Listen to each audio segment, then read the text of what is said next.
ଯେତେ ବାଧାବିଘ୍ନ ଆସୁନା କାହିଁକି ଆମ ମନ ଭିତରେ ସେହିଭଳି ମନୋବଳ ଜାଗ୍ରତ କରିବାକୁ ପଡ଼ିବ, ଯାହାଦ୍ୱାରା କି ଆମେ ସବୁ ବାଧାବିଘ୍ନକୁ ଆଡ଼େଇ ସବୁ କାର୍ଯ୍ୟରେ ସଫଳ ହୋଇପାରିବା। ଠିକ୍ ସେହିପରି ଜୀବନ ଯାତ୍ରାରେ ଅନେକ ଲୋକ ଖରାପ ରାସ୍ତାରେ ନେଇଯାଆନ୍ତି। ସେହିପରି ଭାବେ ପିଲାମାନେ ହଷ୍ଟେଲରେ ରହି ପାଠ ପଢ଼ନ୍ତି। ସେଠି ପାଠ ପଢ଼ିବା ପାଇଁ ସୁନ୍ଦର ପରିବେଶ ମିଳିଲେ ମଧ୍ୟ କେତେକ ପିଲାମାନଙ୍କ ମଧ୍ୟରେ କୁଅଭ୍ୟାସ ଉତ୍ପନ୍ନ ହୋଇଯାଇଥାଏ।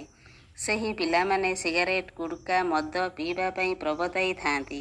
ସେହି ସମୟ ଭିତରେ ପିଲାମାନଙ୍କ ମନ ଭିତରେ ଦୃଢ଼ ମନୋବଳ ଆଣିବା ଦରକାର। ଯେଉଁ କାର୍ଯ୍ୟ ନ କରିବା ଉଚିତ, ମୋତେ ଯିଏ ଯେତେ ପ୍ରବର୍ତ୍ତାଇଲେ ମଧ୍ୟ ସେହି କାର୍ଯ୍ୟ କରିବି ନାହିଁ। ସେହି ବଦ ଅଭ୍ୟାସକୁ ନିଜ ଆଚରଣରେ ଆଣିବି ନାହିଁ।